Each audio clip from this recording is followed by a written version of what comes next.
Bonjour, bienvenue à Arrêt sur le monde. Les Brésiliens ont élu dimanche le populiste d'extrême droite Jair Bolsonaro qui promet de changer bien des choses dans le pays, pour le meilleur ou pour le pire.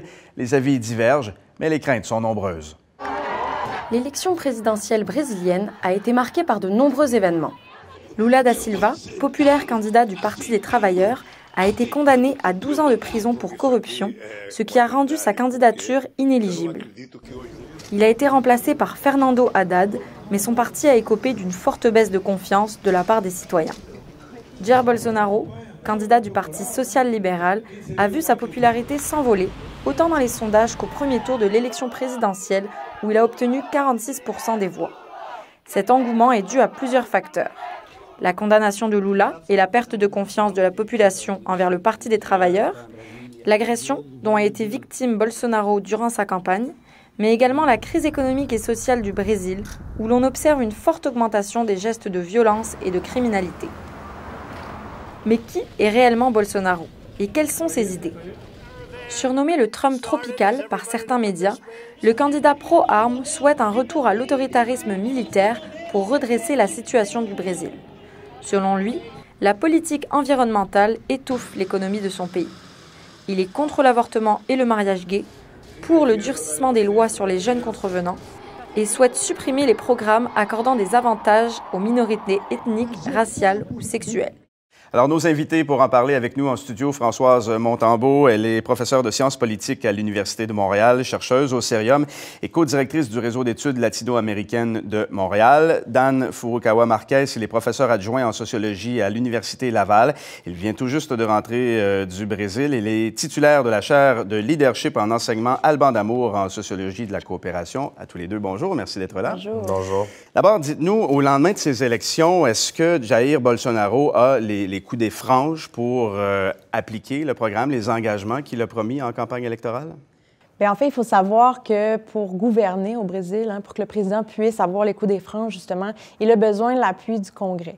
Et donc, ça va être le grand défi pour lui dans les prochains jours. Comment est-ce qu'il va réussir à former un gouvernement et à former une coalition autour de son programme de gouvernance?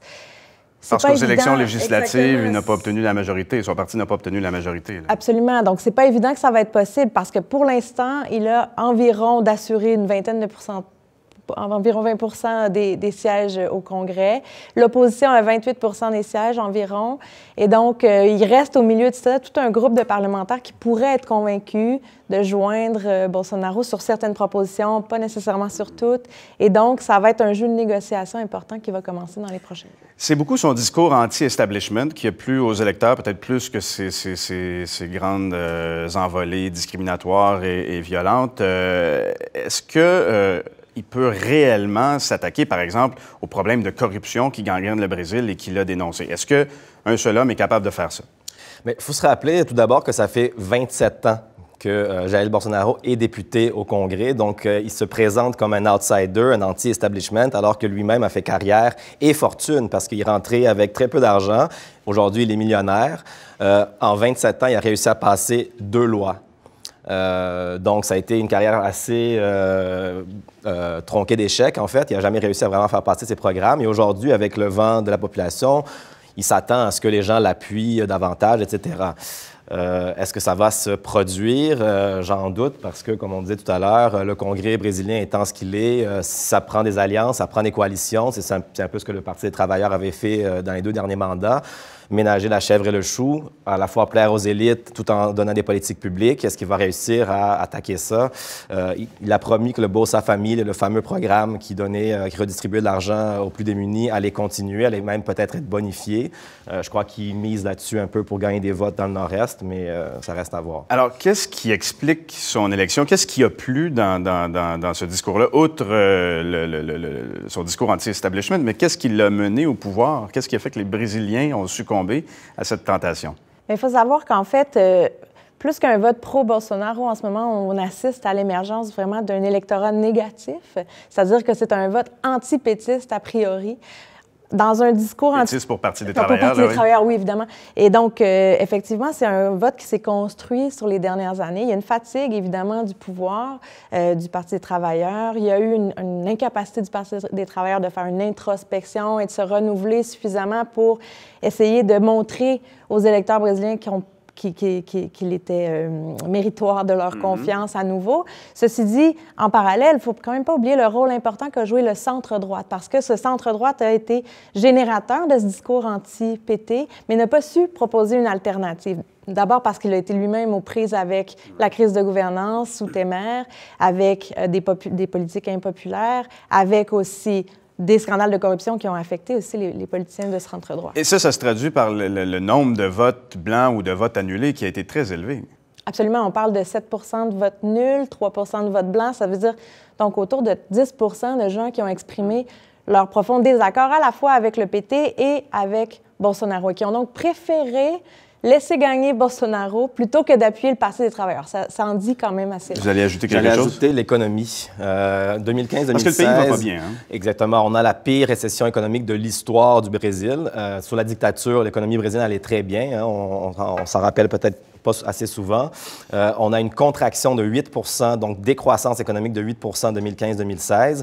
On a un taux de chômage extrêmement élevé. 13 millions de Brésiliens n'ont pas d'emploi.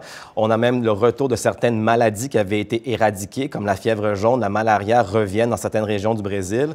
On a une criminalisation des plus démunis qui est galopante depuis Temer, depuis l'impeachment de Dilma.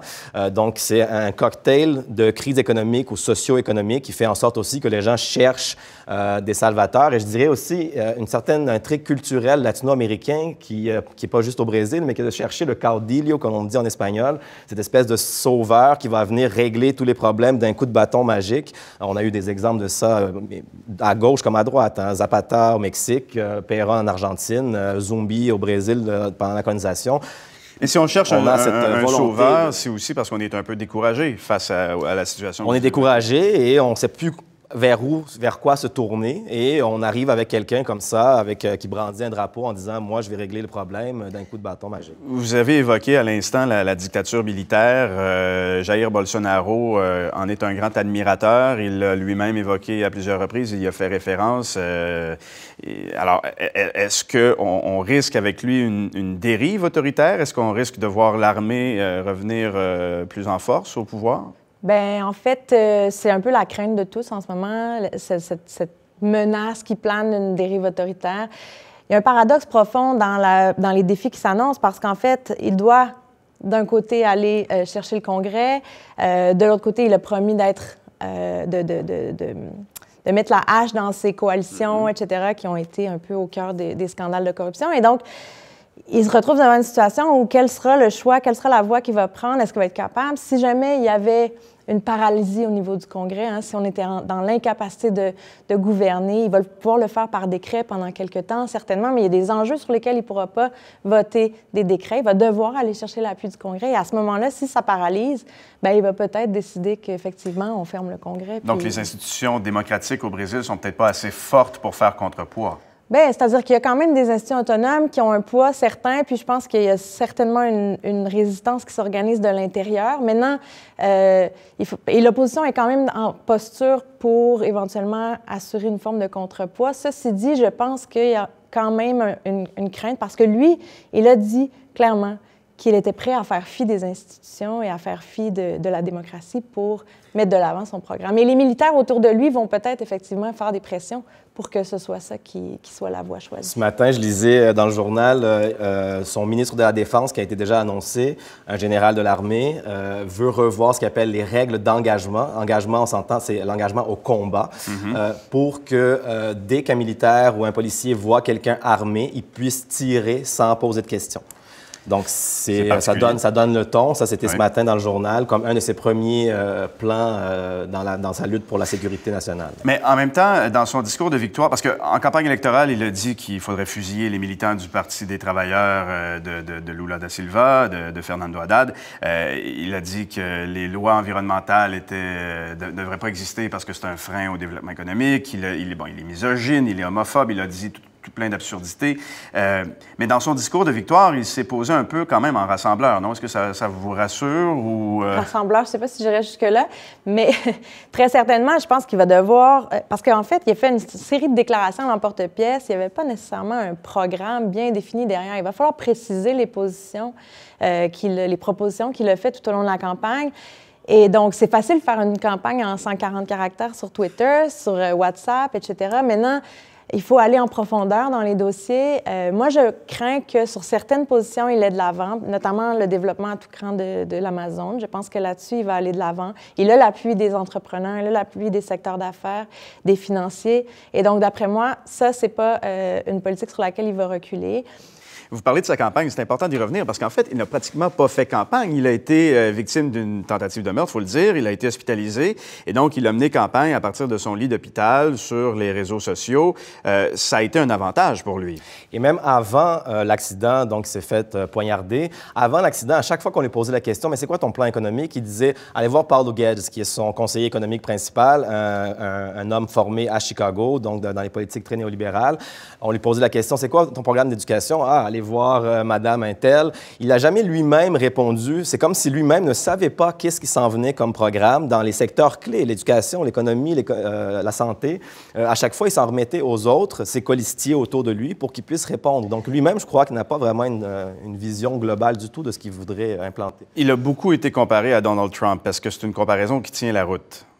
Jusqu'à un certain point, je dirais. C'est un populiste de droite qui se présente comme un outsider, même si, comme Dan le mentionnait, effectivement, ce n'est pas un outsider, c'est un politicien de carrière, mais il se présente comme ça, il se présente avec, justement, des déclarations à l'emporte-pièce, un discours un peu provocateur, hein, qui va chercher quand même une corde sensible chez certains groupes de la population brésilienne.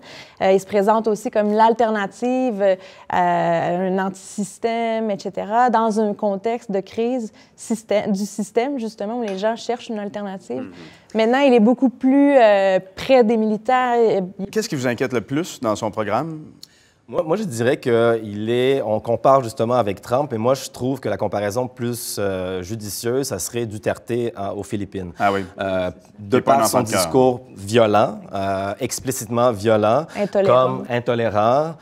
Donc, les opinions contraires, ça ne l'intéresse pas. Il n'est pas prêt à faire aucune concession à qui que ce soit qui lui oppose.